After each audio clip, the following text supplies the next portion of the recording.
You are now unmuted.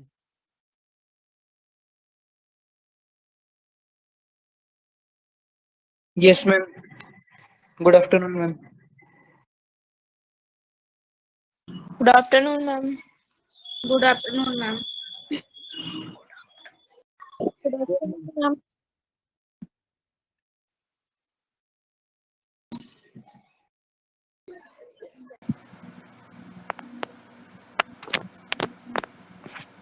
तो दे चुके थे दे जो डाउट चुके क्लास थे। था उससे पहले। यस मैम, एक संडे सेकेंड, को। इसी संडे को दिया था ना तुमने? Yes ma'am.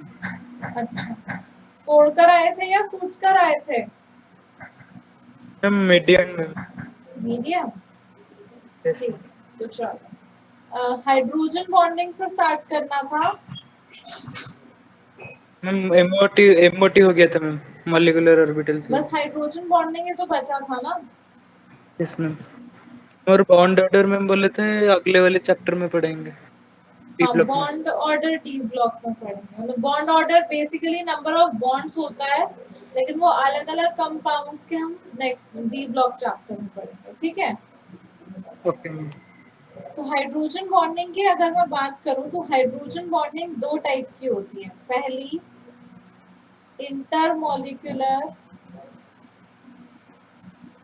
हाइड्रोजन बॉन्डिंग, दूसरी intramolecular hydrogen bonding.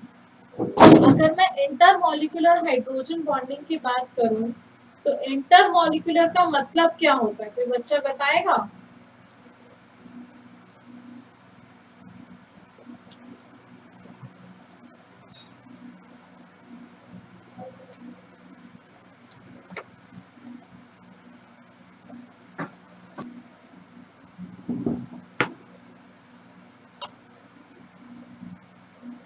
Intermolecular hydrogen bonding का मतलब होता है कि बिटवीन द मॉलिक्यूल्स,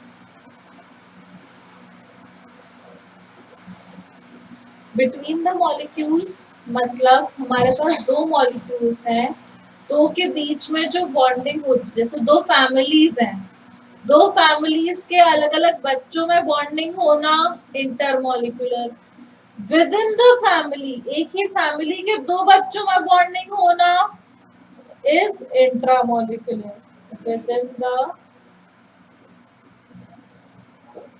मॉलिक्यूल किस वजह से होती है? ये ज्यादा इलेक्ट्रोनेगेटिविटी डिफरेंस की वजह से होती है। हाइड्रोजन बॉन्डिंग है तो हाइड्रोजन तो होगा। जब भी हाइड्रोजन फ्लोरीन ऑक्सीजन या नाइट्रोजन से अटैच होता है तो इलेक्ट्रोनेगेटिविटी डिफरेंस क्रिएट होता है, जिसकी वजह से एक्स्ट्रा फोर्स ऑफ अट्रैक्शन होता है बिटवीन द मॉलिक्यूल्स या with in the molecules. But atoms, ये वॉन्डरवॉल फोर्स से ज्यादा स्ट्रॉन्ग है लेकिन नॉर्मल कोवेलेंट बॉन्ड से कम स्ट्रॉन्ग है। इसको हम बोलेंगे हाइड्रोजन बॉन्डिंग। आ गई बात समझ में? कोई डाउट? अब इससे रिलेटेड क्वेश्चंस दो हाइड्रोजन बॉन्डिंग से रिलेटेड, या आगे बढ़ जाओ?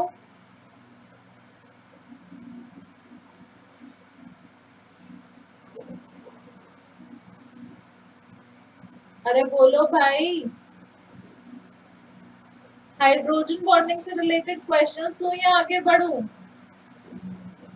मैम एक दो क्वेश्चन करवा दो। क्वेश्चन करा दूं?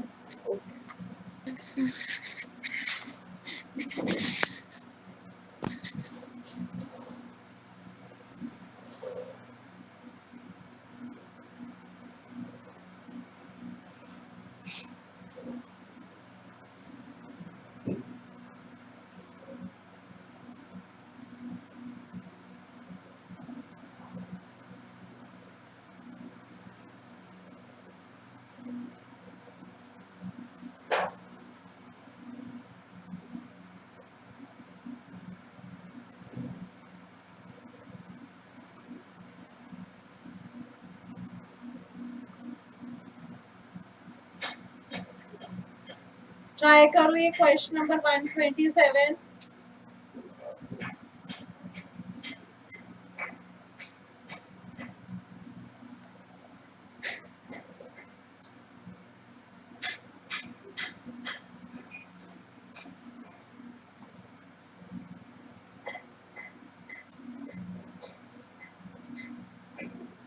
जल्दी से ट्राई करो फिर आंसर बताओ। आज हम ज्यादा क्वेश्चंस नहीं करेंगे, थोड़ा स्लो चल रहा है तो थ्योरी पढ़ेंगे।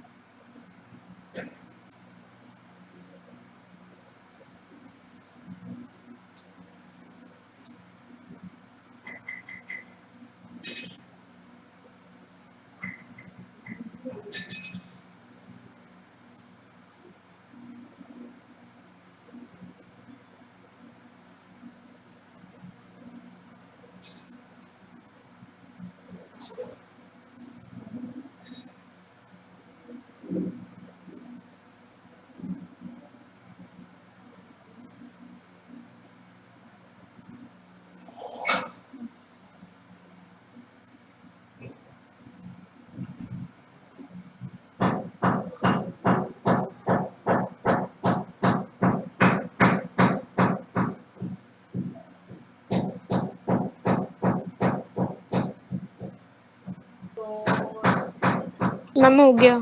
हो गया, ठीक है, यस मैम। आगे बढ़ो। एक second।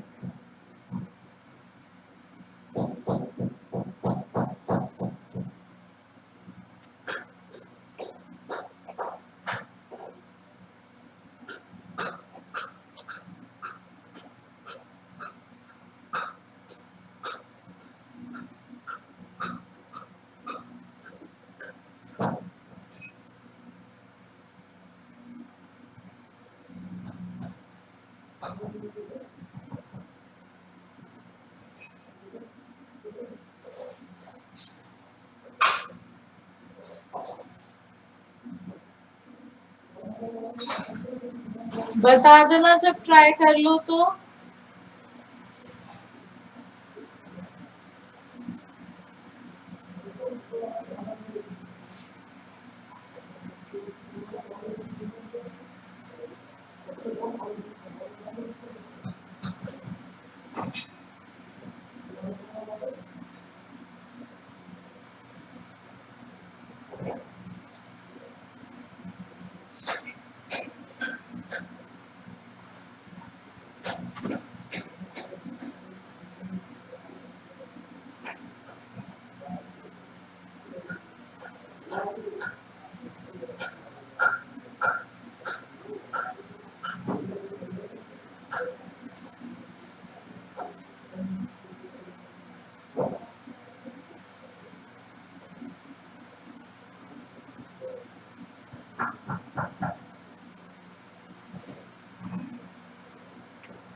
हो गया,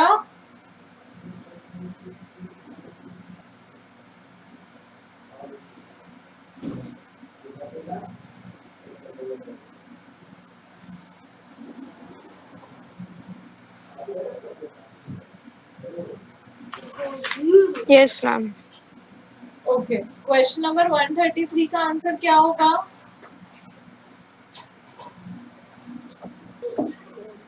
ma'am first. First, very good.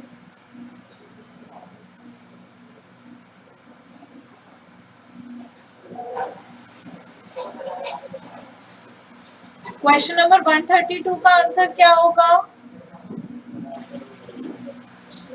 Chlorine, second, वो सॉरी थर्ड। क्योंकि बहुत ज्यादा इलेक्ट्रोनेगेटिविटी डिफरेंस है और सेकंड में तो यस मैम। हाइड्रोजन बॉन्डिंग होगी ही नहीं। क्वेश्चन नंबर 131, जिसमें हाइड्रोजन बॉन्डिंग ज्यादा, उसकी वोलेटिलिटी कम। तो अब ये बताओ यहाँ पर आंसर क्या होगा?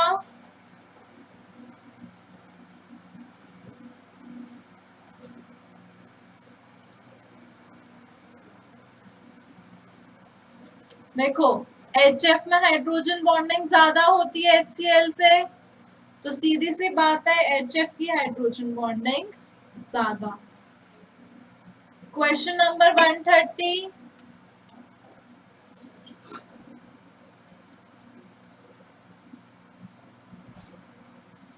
क्वेश्चन नंबर 130,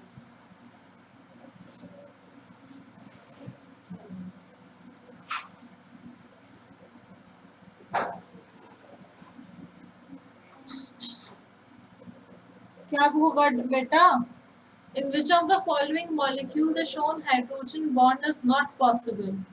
देखो, नाइट्रोजन और हाइड्रोजन के बीच में होगा, ऑक्सीजन और हाइड्रोजन के बीच में होगा, फ्लोरीन और हाइड्रोजन के बीच में होगा, लेकिन यहाँ पर इतनी दूर दूर से तो नहीं हो सकता, तो ये नहीं हो सकता। आ गई बात समझ में? H2O boils at higher temperature than H2S.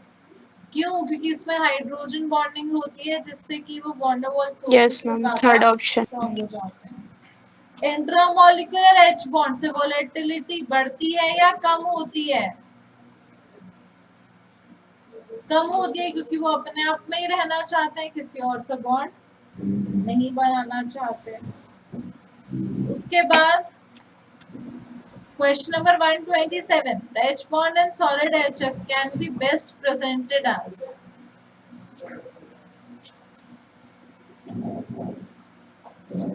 बताओ। क्वेश्चन नंबर 127 का आंसर क्या होगा?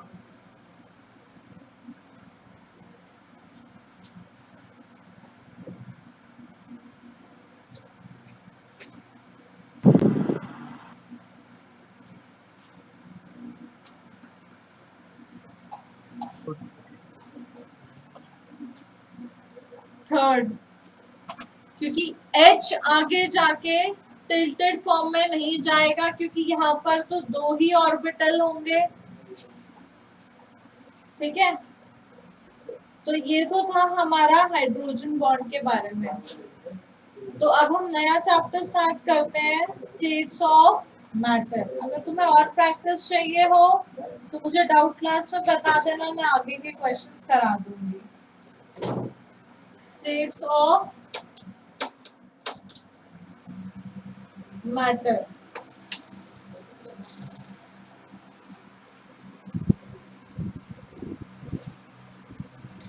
ठीक है। स्टेट्स ऑफ मैटर की बात करूं तो क्या क्या स्टेट्स ऑफ मैटर अवेलेबल होते हैं? हमारे पास रहता है solid, liquid, gas. Solid, liquid और गैस की अगर मैं बात करूं तो सॉलिड में क्या होता है, हम सॉलिड स्टेट चैप्टर पढ़ते हैं। लिक्विड में लिक्विड सॉल्यूशन पढ़ते हैं। अब हम मेनली गैस के बारे में पढ़ेंगे, gaseous state.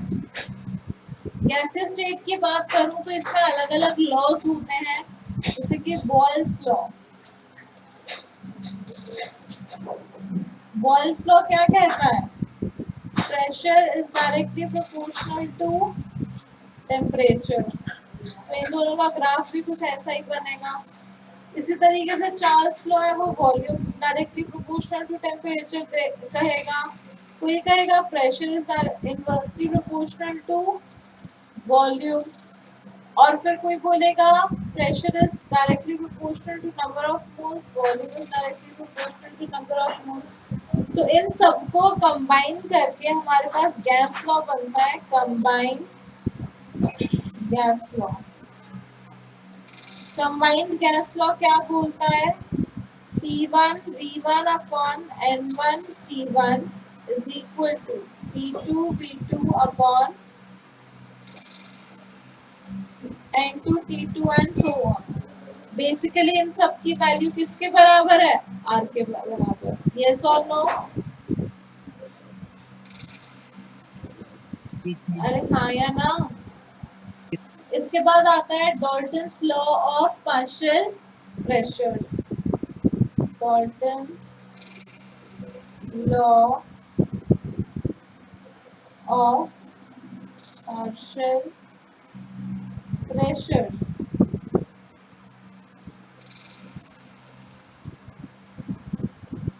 Dalton's law of partial pressures की अगर हम बात करें तो Dalton's law of partial pressure क्या बोलता है कि हमारे पास अगर अलग अलग गैसेस हैं, एक कंटेनर है उसमें 1 2 3 4 5 ऐसे अलग अलग गैसेस हैं, सबका वॉल्यूम सेम है, सबका टेम्परेचर सेम है, बस नंबर ऑफ मोल्स तो अलग हो रहे हैं, तो partial pressure total pressure will be equal to P1 plus P2 plus P3 and so on. और partial pressure P1 will be equal to N1 RT upon V. इसी तरीके से total pressure is equal to N1 plus N2 plus N3 and so on into RT upon V. आ गई बात समझ में?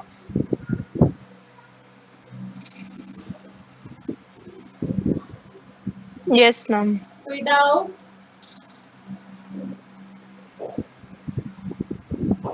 कोई doubt बेटा? ठीक है, तो इससे रिलेटेड अब मैं क्वेश्चंस दे देती हूँ।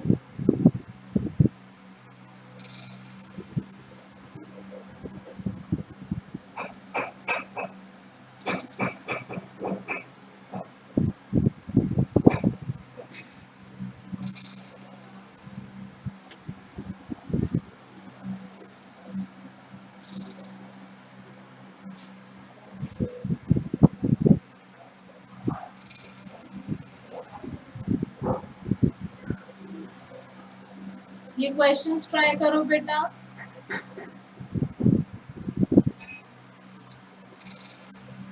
थोड़ा जूम इन करेंगे। यस, सही है।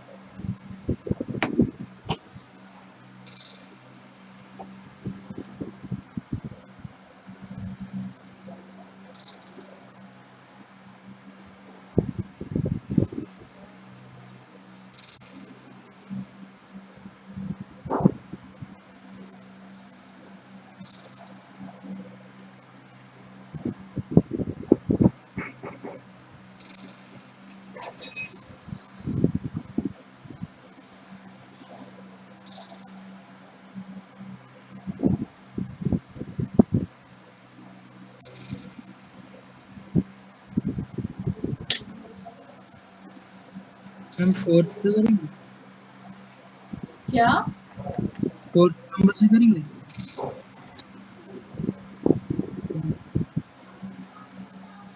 स्टार्ट करो।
जब कर लो तो बता देना।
You are now muted.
You are now unmuted.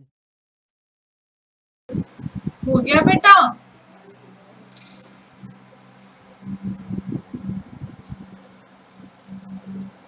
बेटा हो गया क्या?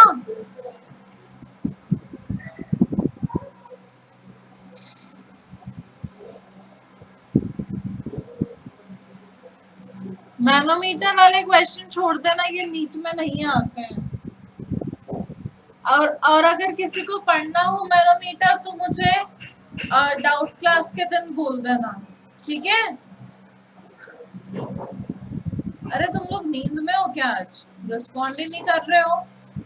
चल रहे हैं। मैनोमीटर वाले क्वेश्चंस मत करना। अगर तुम्हें मैनोमीटर समझना हो तो डाउट क्लास में पूछ लेना।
बता देना बेटा जब कर लो तो।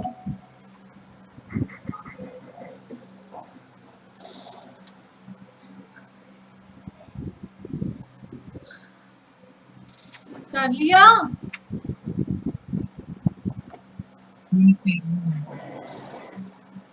करो।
डन डिस्कस कर लें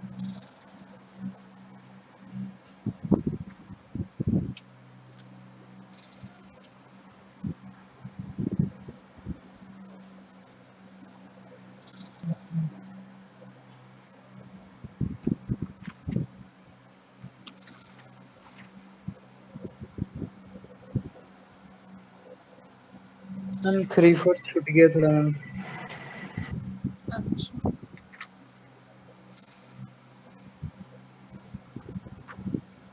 करो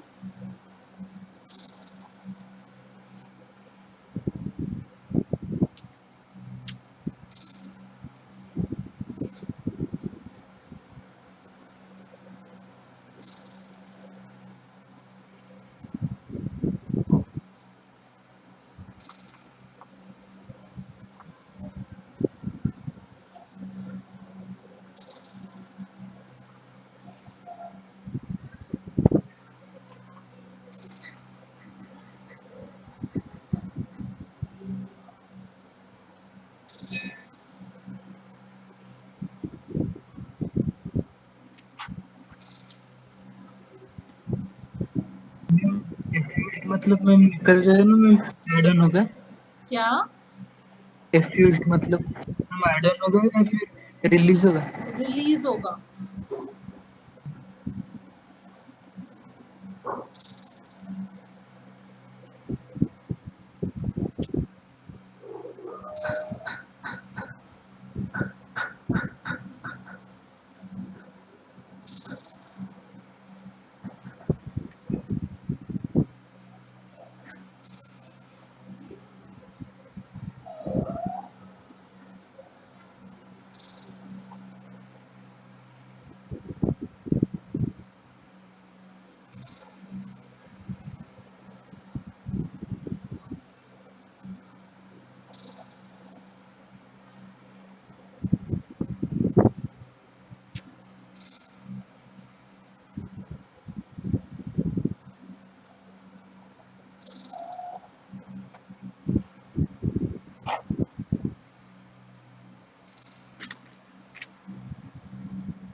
दीपक हुआ नहीं क्या बेटा अभी तक solve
Deepak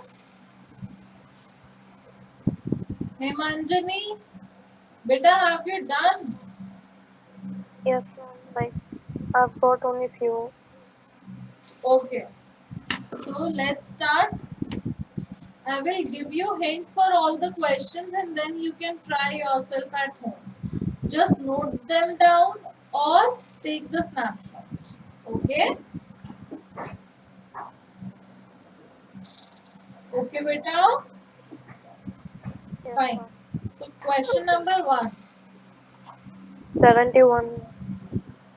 Okay, let me just check the answers as well.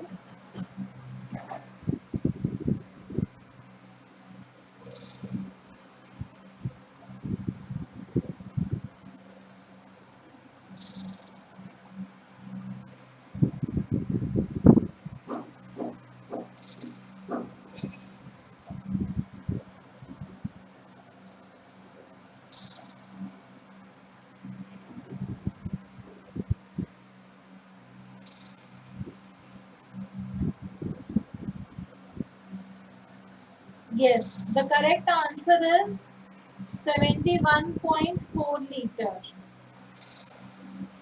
71.4 liter. Okay. Any doubts? I'll explain you how. They have given you that we have sodium azide, that is NaN3. Calculate the volume of N2 gas formed at 27 degrees Celsius and 756 torr. So, if I talk about NaN3, 125 gram means how many moles of sodium azide? 125 divided by 23 plus 14 plus 14 plus 14. What is the molar mass, beta? 28, 38, 42. 42 plus 23. 5, 4, 5, 6. 65, which is equal to 125 upon 65. Yes or no? 1.92.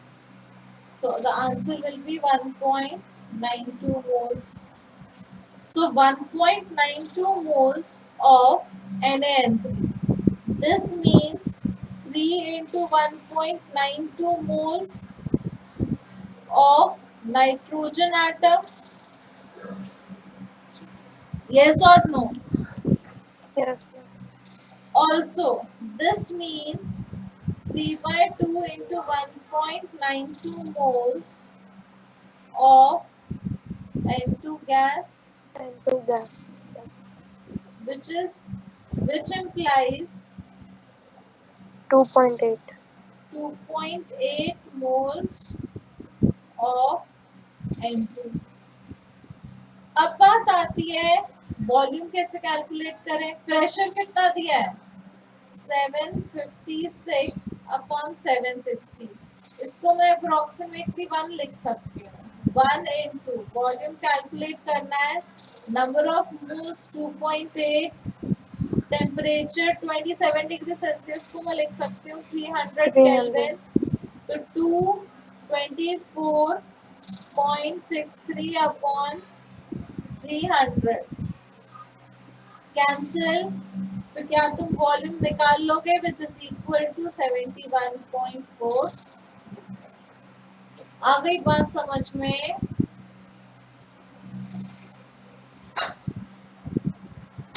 आ गई बात समझ में? किसी को कोई doubt? आज लगता है सब सो रहे हैं. स्लीपिंग डे है आज. Question number 2. The correct answer is 0.6. I mean 9. Around 9 now. no.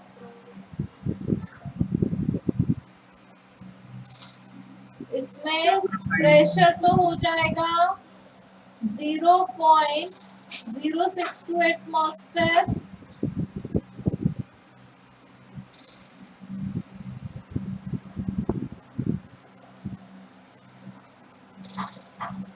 और टेम्परेचर हो जाएगा 75 केल्विन.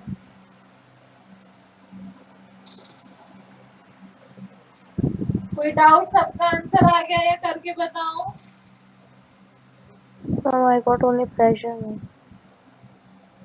मैम फाइनल आंसर नहीं है मैम, आर के टर्म्स में मैम के लिए। ठीक है, कोई बात नहीं। क्वेश्चन नंबर 3, कुछ भी फिर से ट्राई करना, कुछ डाउट हो तो डाउट क्लास में पूछ लेना, स्नैपशॉट लेके रखना। Okay question number 3, the correct answer is 9 centimeters. 9 centimeter. Let me check.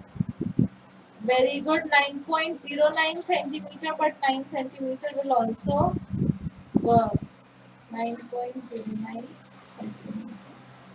Question number 4. Didn't get one. An ideal gas is at a temperature of 200 Kelvin and at a pressure of इतना।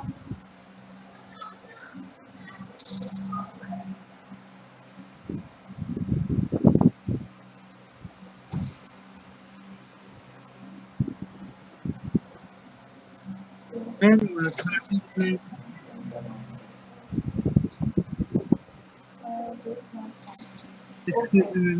क्या बेटा?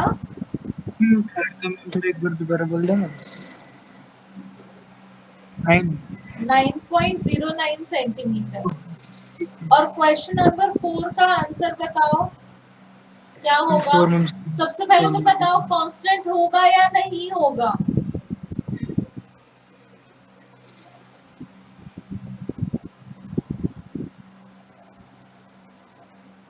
सबसे पहले तो ये बताओ कि constant होगा या नहीं होगा?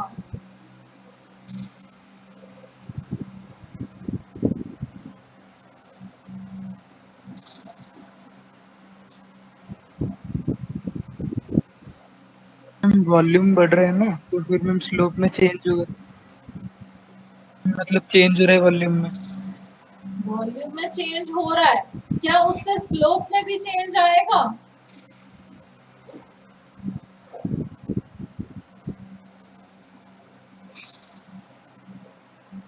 वॉल्यूम चेंज होगा तो टेम्परेचर फिक्स कर दिया, प्रेशर भी फिक्स कर दिया। अब number of moles upon volume का ग्राफ बनाते हैं तो वो स्ट्रेट लाइन आता है, कोई स्लोप में चेंज नहीं आता। जैसे कि अगर मैं बात करूं, अगर मेरा ग्राफ बनता है ऐसा तो स्लोप कांस्टेंट है, लेकिन अगर मेरा ग्राफ बनता है ऐसा तो स्लोप हर पॉइंट पर चेंज हो रही है। तो ये पूछना चाह रहा है कि जब मैं n स्क्वायर और v स्क्वायर का ग्राफ बनाऊंगा तो स्लोप चेंज होगी या नहीं होगी?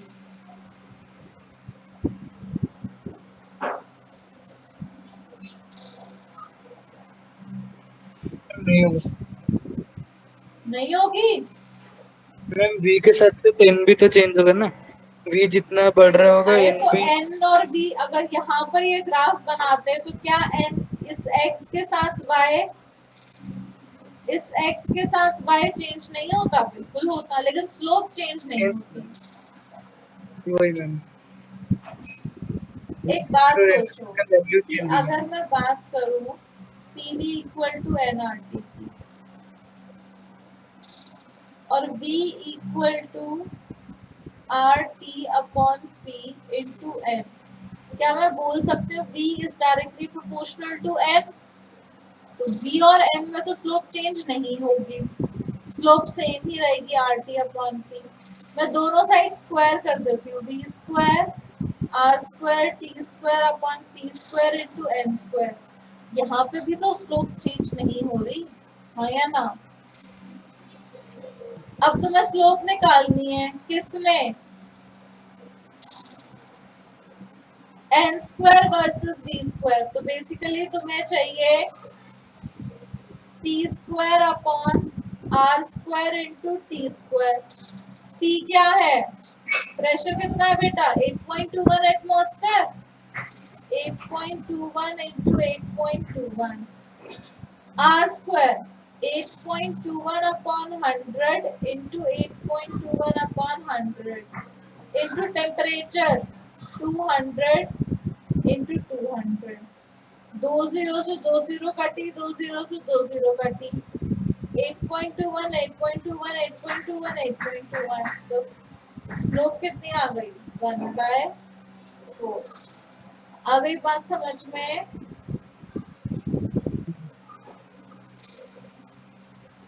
आ गई बात समझ में? Yes ma'am. कोई डाउट? No, ma'am. ठीक है, आगे बढ़ते हैं। क्वेश्चन नंबर 5 मैंने करने से मना किया था क्योंकि ये मैनोमीटर वाला क्वेश्चन है। क्वेश्चन नंबर 6 में कोई डाउट? समझा दीजिए एक बार मैम। 123. 123 तो चेक कर लेते हैं। Yes, the correct answer is 123। देखो, an evacuated glass vessel weighs 50 gram when empty, 148 gram when filled with a liquid of density 0.98 gram per milliliter। तो बहुत सीधी सी बात है, क्या मैं बोल सकती हूँ कि उस ग्लास वेसल का खुद का मास 50 ग्राम है?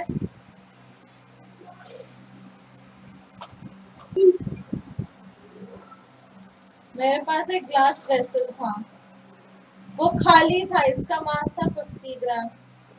अब मैंने इसको किसी लिक्विड से भर दिया तो इसका मास हो गया 148 ग्राम। तो क्या मैं बोल सकती हूँ कि इस लिक्विड का 198 ग्राम ही रहा होगा? हाँ या ना? यस मैम, ऐड हो जाएगा मैम। अब तुम्हें दिया गया है इसकी डेंसिटी। डेंसिटी कितनी है? 0.98 ग्राम पर ml। तो क्या मैं बोल सकती हूँ density is equal to mass upon volume, क्योंकि वॉल्यूम ऑफ कंटेनर ही गैस का वॉल्यूम होता है। तो डेंसिटी 0.98, मास 98, वॉल्यूम हमें निकालनी है मिलीलीटर में। तो क्या हो जाएगा 100 आंसर? ml. 0.01। तो volume is equal to 100 ml। चमक गया सभी बच्चों को? 0.1 liters. Yes ma'am. तो अब तुमसे आगे क्या पूछा गया है? And 50.5 gram when filled with an ideal gas of this। तुम्हें ये पता लग गया कि 100 ml में सिर्फ 0.5 ग्राम आइडियल गैस आ रही है। ठीक है, तो 22.4 लीटर में ये कब है? सॉरी, तो तुम नंबर ऑफ मोल्स निकाल लो। 0.5 ग्राम में कितने होंगे? Pressure 761, volume 100 upon 1000, number of moles निकालने हैं। आर की वैल्यू हो जाएगी 24.63 अपॉन 300 इंटू 300। तुम्हारे पास नंबर ऑफ मोल्स क्या मैं बोल सकती हूँ कि किसके बराबर होंगे? Weight by molecular. 0.5 upon mole. चमक गया सभी बच्चों को?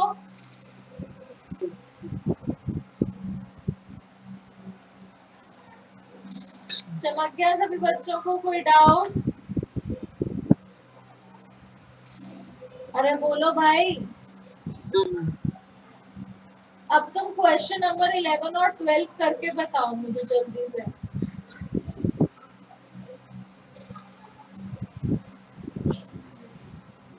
और तुम्हारे पास केवल 7 मिनट है ये करने के लिए।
Mom, is 11th answer 2? 11th का आंसर क्या है? 2, ma'am. 2 at 6 एटमॉस्फेयर है बेटा.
कर लिया बेटा.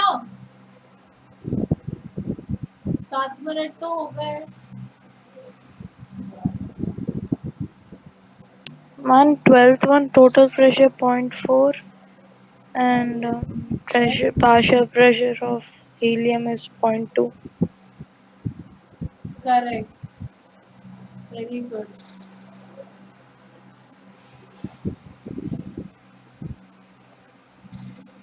बाकी बच्चों ने ट्राई कर लिया या अभी कर रहे हो? Ma'am last one 2 second. 2 second. 1 2 हो गए. 2 second. Ma'am just ma'am calculation last. ठीक है, कर.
हो गया?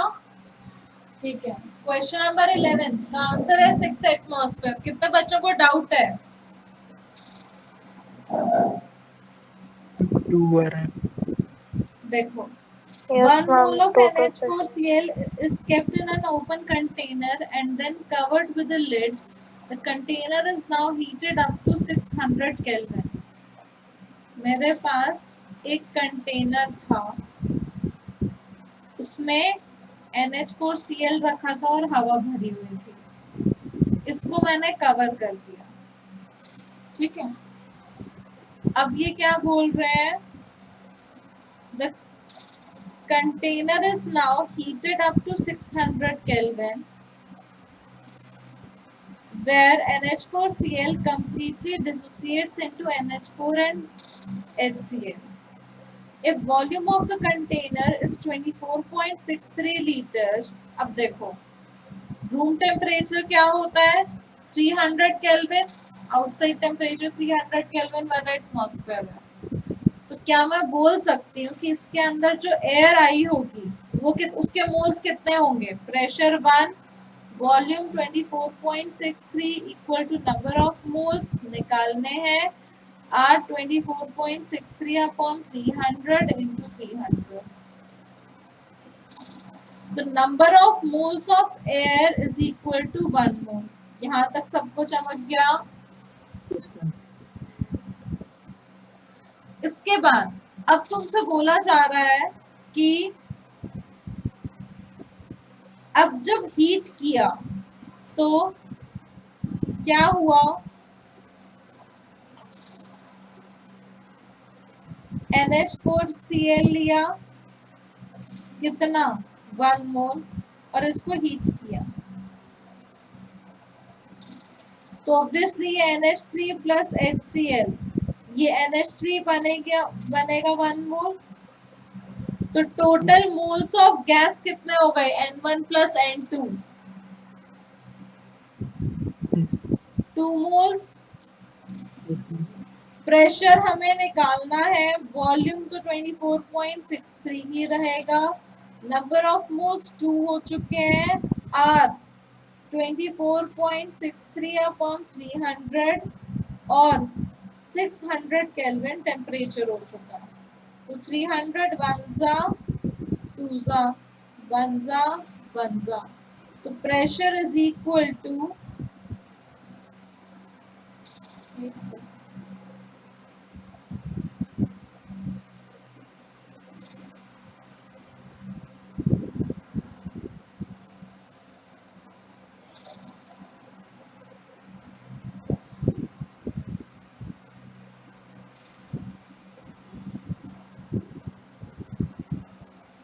Ma'am, directly can we say that pressure is directly proportional to temperature? As temperature is doubled, pressure would be doubled and it would be 2 atmosphere. No बेटा,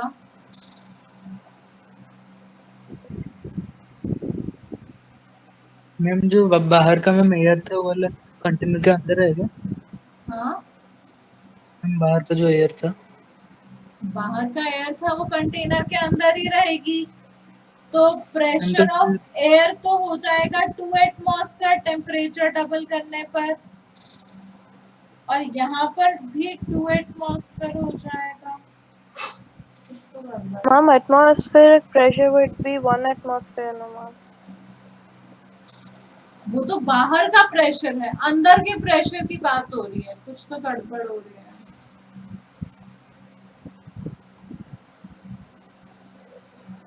number of moles है,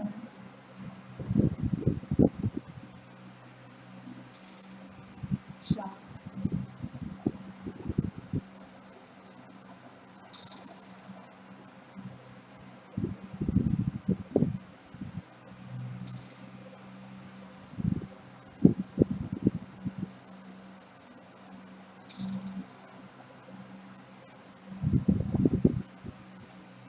okay, I am sorry, यहाँ पर HCl gas है तो 1 मोल इसका भी तो होगा, तो यहाँ पर 3 मोल आ जाएंगे। यस और नो? अरे बोलो भाई। Yes, ma'am. देखो फिर से बताती हूँ। तुमने एक कंटेनर लिया, उसमें भरी हुई है एयर, जो कि है 1 मोल। कैसे आया ये तुम्हें पता लग गया? Yes, ma'am. इसमें तुमने रखा था NH4Cl सॉलिड फॉर्म में, जो कि डिसोसिएट हो गया NH3 प्लस HCl में। इसका 1 मोल था तो डिसोसिएट होके अमोनिया का 1 मोल बनेगा, HCl का 1 मोल बनेगा। तो इस कंटेनर में 600 केल्विन पर और बाहर से 600 केल्विन पर 24.63 वॉल्यूम पर लीटर वॉल्यूम पर कितने मोल्स प्रेजेंट हैं? 3। 1 मोल एयर का, 1 मोल अमोनिया, 1 मोल HCl, हाँ या ना? Yes, ma'am. तो क्या मैं बोल सकती हूँ total pressure is equal to N1 plus N2 plus N3 into RT upon V? This implies pressure is equal to 3 into 24.63 upon 300 into 600 divided by 24.63। इसी को अब यहाँ से यहाँ कैंसिल करो, 1 जा 2 जा, तो आंसर हो जाएगा प्रेशर इक्वल टू 6 एटमॉस्फेयर। अब बात आती है कि ये जो लिड उस पे लगा रखी है वो 5.5 एटमॉस्फेयर का टेम्परेचर डिफरेंस झेल सकती है। तो अब बाहर का टेम्परेचर है 1, सॉरी प्रेशर है 1, और यहाँ अंदर का है 6 एटमॉस्फेयर। तो प्रेशर डिफरेंस कितना हुआ? 5 एटमॉस्फेयर। तो क्या वो लिड झेल पाएगी? हाँ झेल पाएगी। तो the lid will be covered. आ गई बात समझ में? Yes, ma'am. कोई डाउट? No, ma'am. छापना है तो छाप लो, अदरवाइज फिर आगे बढ़ते हैं।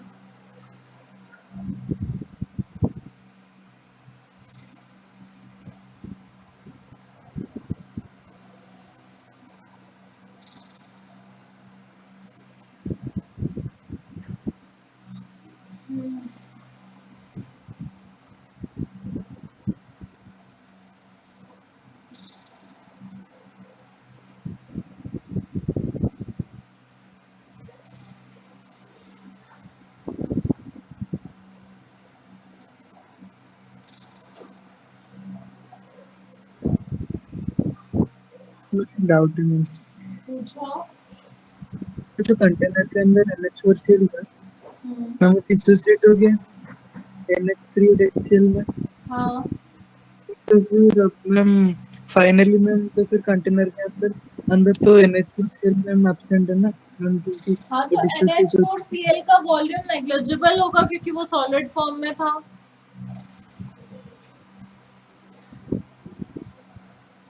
ठीक है, NH4Cl खत्म हो गया, NH3 और HCl बना लिया, लेकिन NH3 HCl का वॉल्यूम नेग्लिजिबल नहीं होता।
कर लिया बेटा नोट?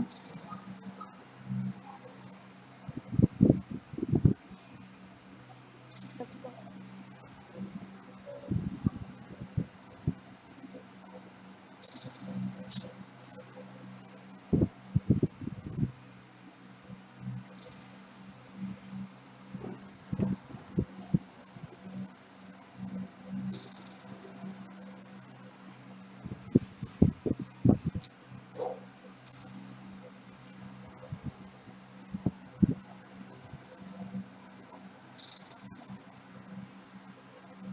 आगे बढ़े।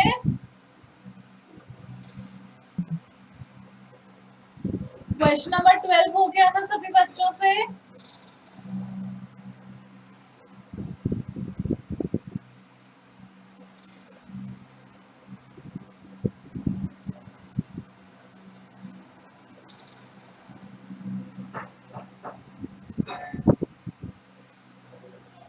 हो गया था क्वेश्चन नंबर 12?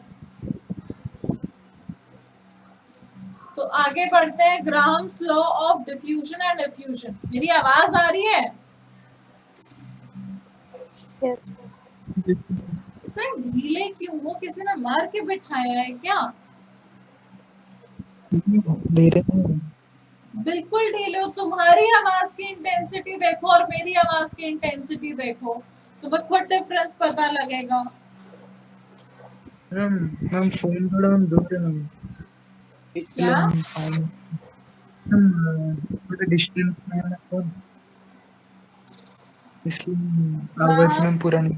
अच्छा, Graham's law of diffusion and effusion. Diffusion और एफ्यूजन में बेसिक डिफरेंस क्या होता है? डिफ्यूजन और एफ्यूजन की अगर हम बात करें तो इसमें बेसिक डिफरेंस ये होता है कि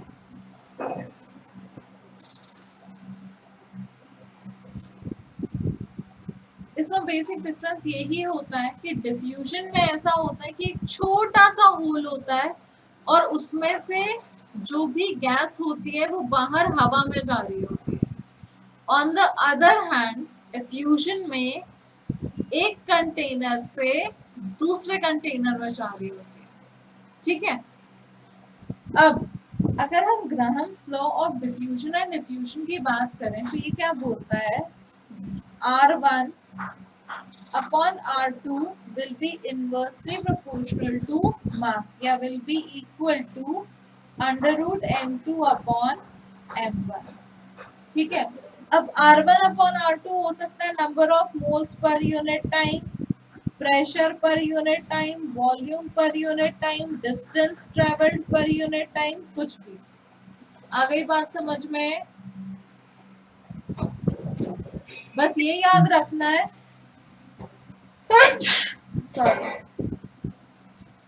R1 upon R2 is equal to under root M2 upon M। ठीक है। अब ये क्वेश्चंस ट्राई करो। क्वेश्चन नंबर 14 और 15 करो और 16 जल्दी से।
ट्राई करो ये क्वेश्चंस जल्दी से।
मैम हिंट दे देंगे सॉल्व हो रहे।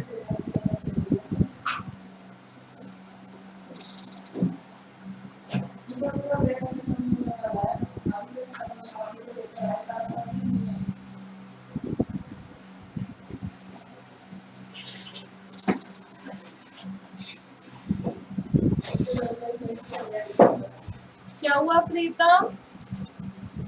मैम थोड़ा सॉल्व दे दीजिए। हिंट दे देंगे। क्या सॉल्व एक भी सॉल्व नहीं हुआ? नो मैम तो नहीं। ठीक है, चलो क्वेश्चन नंबर 14 मैं करके बताती हूँ, फिर तुम 230 करना। क्या आंसर आ रहा है बेटा? 233 मैम। 228 है वैसे आंसर। चलो देख लेते हैं। A gas mixture contains equal number of molecules of N2 and SF6. Some of it is passed through a gaseous diffusion apparatus. Calculate how many molecules of N2 are present in the product gas for every 100 molecules of SF6. एक हमने mixture लिया, उसमें SF6 है और N2 है और सबके molecules बराबर है। अब तुम्हें ये देखना है कि N2 के कितने मॉलिक्यूल्स निकले एक पर यूनिट टाइम में, एक पर्टिकुलर टाइम में जब SF6 के 100 मॉलिक्यूल्स निकल गए। Under root M2 upon M1, तो यहाँ पर आ जाएगा 28 SF6, सल्फर का 32, फ्लोरीन का एटॉमिक मास क्या होता है? 18 टोटल SF6 का मास कितना आएगा? 152 कितना? 152 152। अब इसको सॉल्व करो। 4 7 जा 4 3 जा 12, 32 8 जा, तो ये हो जाएगा 38 अपॉन 7। टाइम से टाइम कट गया। n upon 100 is equal to under root 38 by 7। इसको सॉल्व करो, आंसर आ जाएगा। ठीक है, Mom, I did the same. I got 230. ठीक है, तो फिर सही है। अब दोबारा से ट्राई करो क्वेश्चन नंबर 15 16, और जिसने कर लिया है वो 17 ट्राई कर ले।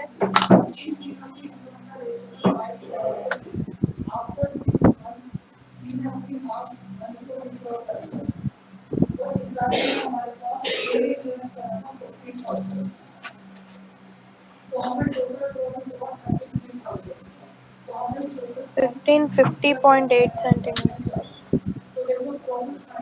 50.8 सेंटीमीटर. एक सेकेंड.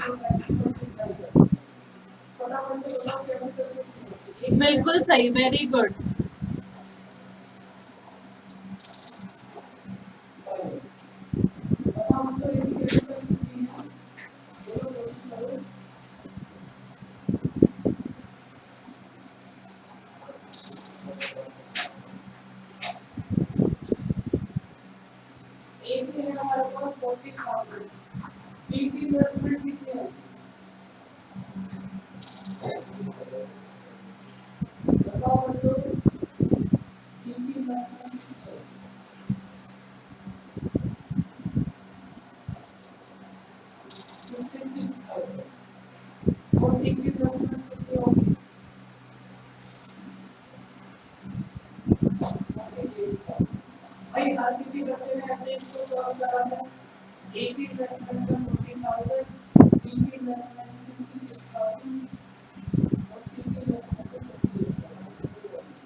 कर लिया सॉल्व.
गया बेटा प्रीतम?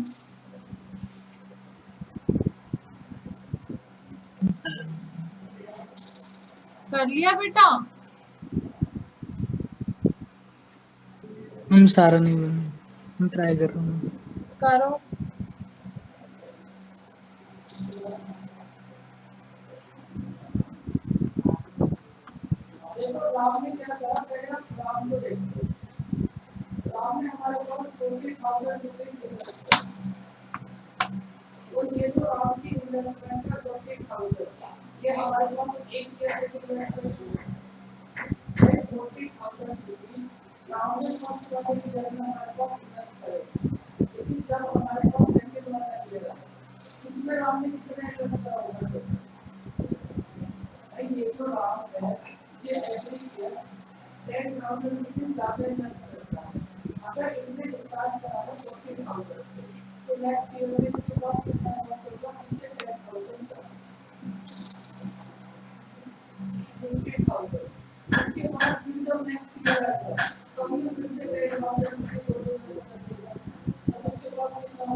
हो गया? आंसर्स बता दूं प्रीतम? इसमें आंसर बता रही हूँ। क्वेश्चन नंबर 15 का आंसर होगा 50.8 सेंटीमीटर।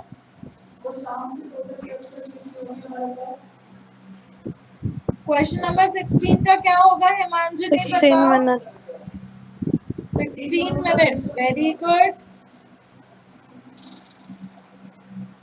और 17 का क्या होगा? Then do it. कितना? 4. Very good. All the answers are correct. Very good Himanshu, keep it up. और बाकी बच्चे भी जल्दी जल्दी सॉल्व करो, आदत डालो। अब तो टाइम भी बहुत कम रह गया है। Every day is passing away.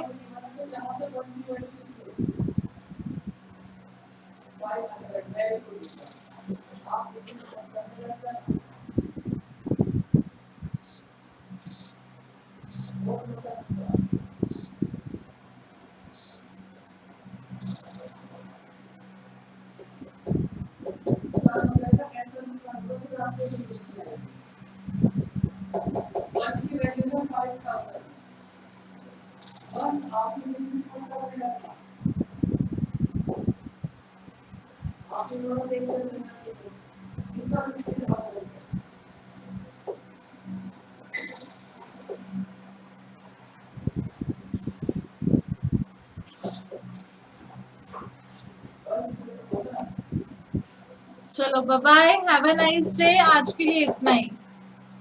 Okay